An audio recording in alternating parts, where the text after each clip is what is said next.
നമസ്കാരം, പ്രസ് പോർട്ടലിലേക്ക് സ്വാഗതം. നിലവിൽ ചെയ്തൊരു തെറ്റ് നിങ്ങളോട് തുറന്നു പറയാൻ വേണ്ടിയിട്ടാണ് ഇങ്ങനൊരു വീഡിയോ ചെയ്യുന്നത്. ഞാൻ ചെയ്ത ഒരേ ഒരു തെറ്റ് കണ്ണനെ വരച്ചു എന്നുള്ളതാണ്. ഹിന്ദു മതസ്ഥർക്ക് വിളക്ക് കത്തിക്കാനുള്ള ഒരു അവസരം ഞാനായിട്ട് ഉണ്ടാക്കി കൊടുത്തു. അതിനാണ് ഈ ഹിന്ദു മതസ്ഥരെല്ലാവരും കൂടി തിരിഞ്ഞ് എന്നെക്കൊള്ള വരുന്നത്. അല്ലാതെ ഒരു തെറ്റും ഞാൻ ചെയ്തു. നിങ്ങളിപ്പോൾ കേട്ടത് ഗുരുവായൂർ ഉണ്ണിക്കണ്ണൻ്റെ ചിത്രം വരയ്ക്കുന്ന മുസ്ലിം മതവിശ്വാസിയായ ജസ്ന സലീം എന്ന താത്തയുടെ ഒരു വീഡിയോയാണ്. സോഷ്യൽ മീഡിയയിലൂടെ കഴിഞ്ഞ ദിവസമാണ് ഇത്തരമൊരു വീഡിയോ ജസ്ന സലീം പങ്കുവച്ചത്. അതിൽ പറയുന്നത് ഗുരുവായൂർ ഉണ്ണിക്കണ്ണൻ്റെ പടം വരയ്ക്കുന്നത് കൊണ്ട് മാത്രം ഹിന്ദുക്കൾ തന്നെ ആക്രമിക്കുന്നു. സോഷ്യൽ മീഡിയയിലൂടെ ഹിന്ദു മതസ്ഥരുടെ ആക്രമണം തനിക്ക് നേരെ ഉണ്ടാകുന്നു. താൻ ഉണ്ണിക്കണ്ണൻ്റെ പടം വരയ്ക്കുക മാത്രമാണ് ചെയ്തിട്ടുള്ളത്, അല്ലാതെ മറ്റൊരു തെറ്റും ചെയ്തിട്ടില്ല. ഉണ്ണിക്കണ്ണൻ്റെ പടം വരയ്ക്കുന്നതിൽ വിരോധമുള്ള ഹിന്ദുക്കൾ, ഹിന്ദു മതസ്ഥർ തന്നെ ആക്രമിക്കുന്നു എന്നാണ് ഈ പറഞ്ഞതിൻ്റെ ചുരുക്കം. ഇതിൻ്റെ സത്യാവസ്ഥ എന്താണ്? കഴിഞ്ഞ കുറച്ചു നാളുകളായി സോഷ്യൽ മീഡിയയിൽ താരമായി മാറുന്നയാളാണ് ജസ്ന സലീം. ആ ജസ്ന സലീമാണ് കഴിഞ്ഞ ദിവസം ഇത്തരത്തിലൊരു വീഡിയോ പങ്കുവച്ചത്. സ്വാഭാവികമായും ആ വീഡിയോയിലുള്ള ഉള്ളടക്കം കേരളത്തിലെ ഹിന്ദു മതസ്ഥർക്കെതിരെയാണെന്നതിൽ ഒരു തർക്കവുമില്ല.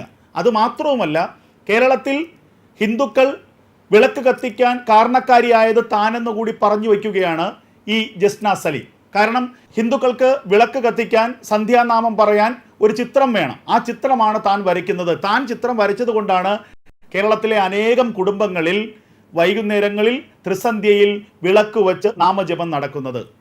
ഈ ജസ്ന സലീമിന് എത്ര വയസ്സായെന്ന് എനിക്കറിയില്ല. ഈ ജസ്ന സലീം ജനിച്ച് ചിത്രം വര തുടങ്ങിയതിന് ശേഷമാണ് കേരളത്തിലെ ഹൈന്ദവർ ഇത്തരത്തിൽ ത്രിസന്ധ്യയിൽ വിളക്ക് വെച്ച് നാമം ജപിക്കുന്ന ആചാരം തുടങ്ങിയത് എന്നൊക്കെ പറഞ്ഞാൽ ഇതിന് എന്തു മറുപടി പറയുമെന്നുള്ളത് എനിക്കറിയില്ല. പക്ഷേ ഇതിൻ്റെ സത്യാവസ്ഥ എന്താണ്? അത് നമ്മൾ ചർച്ച ചെയ്യാതെ പോകരുത്. അഷ്ടമിരോഹിണി ദിവസം ഗുരുവായൂർ അമ്പലനടയിൽ ഈ സ്ത്രീ ചില ചെയ്തികൾ കാട്ടിക്കൂട്ടി എന്നുള്ളത് സോഷ്യൽ മീഡിയയിലൂടെ പ്രചരിക്കുന്നുണ്ട്. അവിടേക്ക് ചെല്ലുന്നു, അവിടെ ജന്മാഷ്ടമി ആചരിക്കുന്നു, കേക്ക് മുറിക്കുന്നു, ഭക്തരായ എത്തിയവരോട് നിർബന്ധിച്ച് കേക്ക് കഴിക്കാൻ പറയുന്നു. അവിടെ ഈ സോഷ്യൽ മീഡിയയിലൂടെ ജസ്ന സലീമിനെ വിമർശിച്ച മറ്റൊരു യൂട്യൂബറോ മറ്റോ അവിടെ എത്തുന്നു. അവരുമായി തർക്കിക്കുന്നു, കയർക്കുന്നു, കയ്യേറ്റത്തിനുള്ള ശ്രമങ്ങൾ ഉണ്ടാകുന്നു.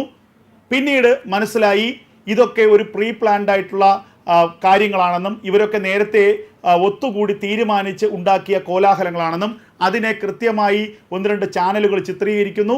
ഇവരോടൊപ്പമുള്ള, അതായത് ഈ ജസ്ന സലീമിനോടൊപ്പം ഉണ്ടായിരുന്ന ആരൊക്കെയോ വീഡിയോ എടുക്കുന്നു. മണിക്കൂറുകൾക്കുള്ളിൽ മില്യൺ കണക്കിന് പ്രേക്ഷകർ ഈ വീഡിയോ ഒക്കെ കാണുന്നു. അങ്ങനെ യൂട്യൂബിലൂടെ ജസ്ന സലീമിന് മറ്റൊരു വരുമാനവും ഉണ്ടാകുന്നു. അപ്പോൾ സ്വന്തം യൂട്യൂബ് വീഡിയോ വൈറലാകാൻ വേണ്ടി കാട്ടിക്കൂട്ടി ഉണ്ടാക്കിയ ഒരു കോലാഹലമാണോ അതെന്ന് ചിലർ സംശയിക്കുന്നുണ്ട്.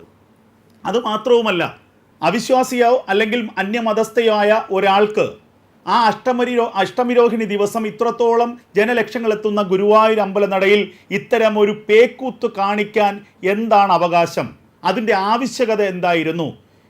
ആരാണ് ഇതിനൊക്കെ അനുവാദം നൽകിയത്? എത്രയോ ഭക്തർ കിലോമീറ്റർ കണക്കിന് ദൂരെ നിന്ന് എത്തുകയും അവിടെ മണിക്കൂറുകളോളം ദർശനത്തിനായി കാത്തു നിൽക്കുകയും ചെയ്യുന്നു. അവർക്കൊന്നും കിട്ടാത്ത പ്രിവിലേജ് എങ്ങനെയാണ് ജസ്ന സലീം എന്ന് പറയുന്ന ഈ വ്യക്തിക്ക് കിട്ടുന്നത്? ഇതിനൊക്കെ വളം വെച്ചു കൊടുക്കുന്നത് ആരാണ്? ഒരു ആരാധനാലയത്തിൽ, അതും ഹിന്ദുക്കൾ ഏറ്റവും പവിത്രമെന്ന് കരുതുന്ന ഗുരുവായൂർ അമ്പലനടയിൽ ഇത്തരം പേക്കൂത്തുകൾ നടത്താൻ ആരാണ് ഇവർക്കൊക്കെ അധികാരം കൊടുക്കുന്നത്, അനുവാദം കൊടുക്കുന്നത്? ജസ്ന സലീം എന്ന വ്യക്തി ചുരുങ്ങിയ കാലം കൊണ്ട് സോഷ്യൽ മീഡിയയിൽ വലിയ വൈറലായ വ്യക്തിയാണ്. പ്രത്യേകിച്ച് മുസ്ലിം മതത്തിലുള്ള ഒരു വ്യക്തി മുസ്ലിം മതത്തിൻ്റെ ആ ചട്ടക്കൂടിനുള്ളിൽ നിന്നുകൊണ്ട് മറ്റൊരു മതത്തിൻ്റെ ഈശ്വരനായ ഗുരുവായൂർ ഉണ്ണിക്കണ്ണനെ, ആ ഉണ്ണിക്കണ്ണൻ്റെ ചിത്രം വരയ്ക്കുന്നു. അപ്പോൾ സ്വാഭാവികമായും ഒരു മുസ്ലിം പെൺകുട്ടി കൃഷ്ണൻ്റെ പടം വരയ്ക്കുമ്പോൾ, ഉണ്ണിക്കണ്ണൻ്റെ പടം വരയ്ക്കുമ്പോൾ അതിന് കിട്ടുന്ന സ്വീകാര്യത വളരെ വലുതായിരിക്കും. ആ സ്വീകാര്യത മൂലമുള്ള പബ്ലിസിറ്റി വേണ്ടുവോളം ജസ്ന സലീമിന് കിട്ടിക്കഴിഞ്ഞു. എന്തിനേറെ പറയുന്നു, പ്രധാനമന്ത്രി നരേന്ദ്രമോദിയുടെ അടുത്ത് പോലും ഈ ചിത്രങ്ങൾ കൊടുക്കാനുള്ള വലിയ അവസരം ജസ്ന സലീമിന് ലഭിച്ചു. കേരളത്തിലെ തന്നെ BJPയുടെ നേതാക്കളിൽ പലരും ഇവരെ ആവശ്യത്തിലധികം പ്രൊമോട്ട് ചെയ്തു എന്നുള്ളതും യാഥാർത്ഥ്യമാണ്. ഇതിനൊക്കെ പിന്നിൽ വളരെ ബോധപൂർവമായി നടന്ന ചില തന്ത്രങ്ങളുണ്ടോ? ഇതിനൊക്കെ പിന്നിൽ വളരെ കൃത്യമായി ഉണ്ടാക്കിയെടുത്ത തിരക്കഥയുണ്ടോ? അതാണ് ഇപ്പോൾ കേരളത്തിലെ പൊതുസമൂഹത്തിന് അറിയേണ്ടത്. ഹൈന്ദവരുടെ ചുമലിൽ കയറി എന്താണ്, ഹൈന്ദവരുടെ ചുമലിൽ കയറി ഇവർ ലക്ഷ്യമിടുന്നത് എന്താണ്? ഗുരുവായൂർ ഉണ്ണിക്കണ്ണനെ വരയ്ക്കുന്നു എന്നതിൻ്റെ പേരിൽ ജസ്ന സലീം എന്ന വ്യക്തി ലക്ഷ്യമിടുന്നത് എന്താണ്? ഇവർക്ക് പിന്നിൽ ഏതെങ്കിലും തരത്തിലുള്ള ശക്തികളുണ്ടോ? ഇവരുടെ ലക്ഷ്യം എന്താണ്? ഇവരുടെ അജണ്ട എന്താണ്?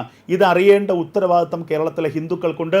എന്തായാലും ഇപ്പോൾ ജസ്ന താത്ത എയറിലായി കഴിഞ്ഞിരിക്കുന്നു. അതിന് പിന്നാലെയാണ് കേരളത്തിലെ ഹിന്ദുക്കളെ ഒന്നടങ്കം ആക്ഷേപിച്ചുകൊണ്ടുള്ള ഒരു വീഡിയോയുമായി ജസ്ന സലീം വന്നിരിക്കുന്നത്. എന്തായാലും ഗുരുവായൂർ നടയിൽ, പവിത്രമായ ക്ഷേത്ര നടയിൽ ഇത്തരം പേക്കൂത്തുകൾ കാണിക്കാൻ ഇനിയും ഭക്തസമൂഹം ഇവരെ പോലെയുള്ളവരെ അനുവദിക്കരുത് എന്ന ആവശ്യമാണ് കേരളത്തിലെ സാധാരണക്കാരായ ഈശ്വരവിശ്വാസികളായ ഹിന്ദുക്കളിൽ നിന്നും ഉയരുന്നത്. നേരിനും നാടിനുമൊപ്പം എന്നും ഉണ്ടാകും പ്രസ് പോർട്ടൽ. പിന്തുണയ്ക്കുക, സബ്സ്ക്രൈബ് ചെയ്യുക.